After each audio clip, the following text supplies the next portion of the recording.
आप देख रहे हैं परिवर्तन उदय न्यूज, एक नई पहल परिवर्तन की ओर, देश और प्रदेश का बढ़ता हुआ न्यूज चैनल।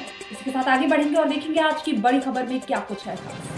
सदन को जबरन हराकर योगी ने बचाई अपनी नाक, मुर्दाबाद के नारों से गूंज उठा मुख्यमंत्री का सर। परिणाम घोषणा करने से पहले ही प्रशासन ने कमलेश पासवान को दिया जीत का प्रमाण पत्र। आपको बता दें कि 67 लोकसभा संसदीय क्षेत्र बांसगांव के इंडिया गठबंधन के प्रत्याशी सदल को शासन के दबाव में जबरन हरा दिया गया। योगी ने अपनी कटी नाक को गोरखपुर निर्वाचन अधिकारियों पर दबाव बनाकर भारतीय जनता पार्टी के हारे हुए प्रत्याशी कमलेश पासवान को जबरन जिताकर अपनी नाक बचाई। देर रात तक जमे रहे सदन प्रसाद परिणाम घोषणा होने से 3 घंटा बाद सार्वजनिक किया गया आंकड़ा। बताते चले कि सदल प्रसाद भारी मत से चुनाव जीत चुके थे, किंतु शासन के निर्देश पर बांसगांव विकास खंड के कई बूथों की मतगणना किए बगैर परिणाम घोषित कर दिया गया। सदल प्रसाद रिटर्निंग अधिकारी के टेबल के पास में ही बैठे थे। सदल प्रसाद के पक्ष में पड़े भारी मतों को रिटर्निंग ऑफिसर कभी 200 तो कभी 300 बता रहा था। 2 बजे तक बांसगांव क्षेत्र की 5 विधानसभाओं की गणना हो चुका था। सदल प्रसाद भारी मतों से आगे चल रहे थे। चौरी चौरा विधानसभा की मतगणना को जानबूझकर छुपाया जा रहा था। सदल प्रसाद किस विधानसभा में किसको कितना मत मिला है, बार बार जानकारी मांग रहे थे। इसकी सूचना प्रसारित करने का अनुरोध कर रहे थे और प्रसारित सूचना का कॉपी मांग रहे थे, किंतु उनकी मांग को नजरअंदाज किया जा रहा था और आरओ के मोबाइल पर बार बार फोन आ रहा था और उसका मोबाइल 1 सेकेंड के लिए खाली नहीं था। उसको बार बार अनवरत सदल को जबरन हराने का डायरेक्शन किसी के द्वारा दिया जा रहा था। क्रमानुसार जो गिनती होकर परिणाम आते थे उसमें भी घपला सदन के सामने ही किया जा रहा था। सदल प्रसाद लाचार होकर अपने हार का खेल देख रहे थे। उनकी कहीं कोई सुनवाई नहीं हो रही थी।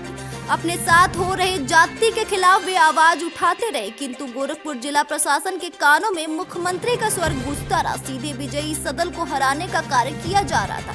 रिटर्निंग ऑफिसर और गोरखपुर जिला प्रशासन के खिलाफ समर्थकों ने नारेबाजी भी लगाई और अनशन व धरने पर बैठने का प्रयास किया। मीडिया को पुलिस प्रशासन जबरन भगाया। सदल को मोबाइल ले जाने के लिए पहले से प्रशासन प्रतिबंध था और शोरगुल सुनकर जिला अध्यक्ष समाजवादी पार्टी ब्रिजेश गौतम भी सदल के पास पहुंच गए। सदल के साथ ही एजेंट एवं ब्रिजेश गौतम इस अन्यायपूर्ण कृत्य के खिलाफ लामबंद हुए, किंतु प्रशासन ने सबकी आवाज को दबाकर घपला करने पर आमदा था। सदर पेशाब करने हेतु निकले तो उनको बाहर से अंदर नहीं जाने दिया गया।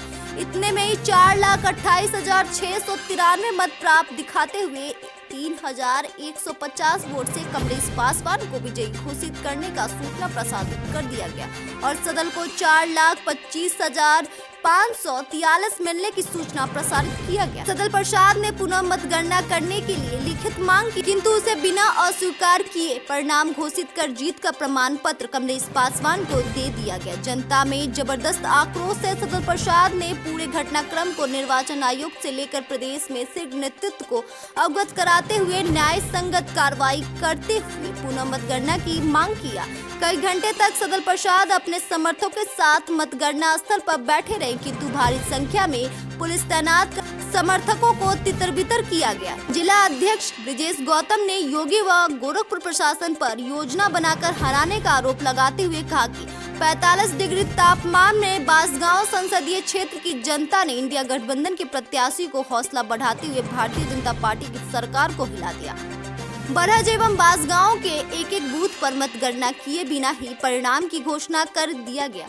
पूरा दिन जनता बांसगांव के परिणाम को जानने के लिए बेचैन थी, किंतु चुनाव आयोग के वेबसाइट पर भी मतगणना बांसगांव का नहीं उपलब्ध हो पा रहा था। परिणाम घोषणा करने के पूर्व ही कमलेश पासवान को विजयी श्री का प्रमाण पत्र दे दिया गया और आंकड़ा करीब 3 घंटा बाद 10 बजे रात्रि को सार्वजनिक किया गया। गोरखपुर के जिलाधिकारी जिला निर्वाचन अधिकारी ने इसकी वजह तकनीकी गड़बड़ी बताई। जीत के आंकड़ों का अंतर भी बार बार बदलता रहा। उपलब्ध कराए गए आंकड़ों के आधार पर बांसगांव में 9,44,763 वोट पड़े थे, जिसमें से 4,28,693 वोट कमलेश पासवान तथा 4,25,543 वोट सदल प्रसाद व बसपा के डॉक्टर राम समुज को 64,750 मत मिला दिखाया गया।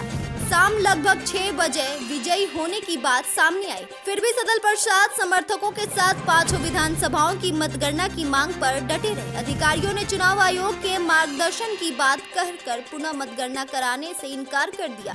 सरकारी तंत्र पर गठबंधन के प्रत्याशियों को हराने का आरोप लगाता रहा और सदल प्रसाद ने प्रशासन से सभी विधानसभा क्षेत्र का परिणाम लिखित मांग तो नहीं दिया गया। दोपहर 2 बजे तक सभी विधानसभाओं की मतगणना पूरी हो चुकी थी, किंतु किसी भी विधानसभा का मतगणना पूरी तरह से घोषणा नहीं किया गया और जो घोषणा हुआ था उसका भी कॉपी सदल को नहीं दिया गया।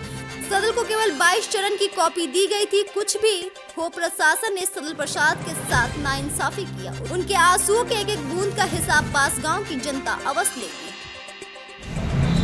आज मतगणना के दौरान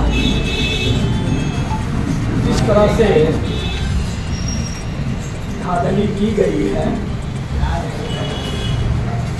2 बजे तक संसदीय क्षेत्र बांसगांव विधानसभा के लगभग सभी विधानसभाओं की काउंटिंग हो गई।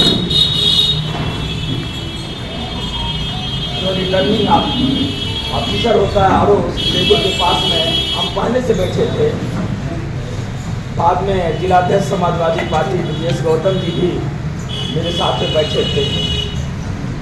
बार बार कहने के बावजूद भी कि हर विधानसभा में किस दल के लोगों की वोट पाने की स्थिति क्या है उसको प्रसारित कर दिया जाए। बार बार कहने के बावजूद भी उसको प्रसारित नहीं किया गया। मेरा ये भी मांग था जो कि अधिकार है जो प्रसारित किया जाए तत्काल उसकी कॉपी भी उपलब्ध कर दिया जाए, वो भी नहीं किया गया। और 2 बजे के बाद से ही मैं सीधे से चुनाव जीत रहा था। मुझे कैसे हराया जाए और अगले को कैसे जिताया जाए, पूरा एक्सरसाइज 2 बजे के बाद से होना शुरू हो गया। जो आरओ होते हैं उनके पास फोन 1 सेकंड भी खाली नहीं रहता था। इस चीज को जिलाध्यक्ष महोदय भी देखे अपने आंखों से नजारा। फोन पर डायरेक्शन उनको अनवरत मिल रहा था।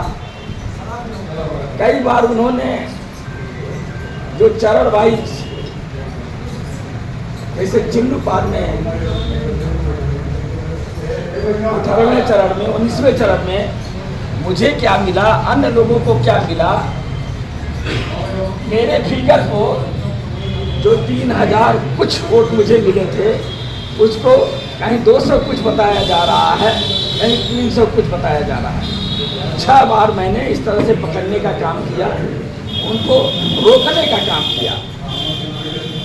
हमने कहा कि इसको दोबारा बताएं, दोबारा, तब वो भूल सुधारने का काम किए। लेकिन अंकों का खेल, डाटा जो कागज पे होता है वो अपना जारी किए हुए थे।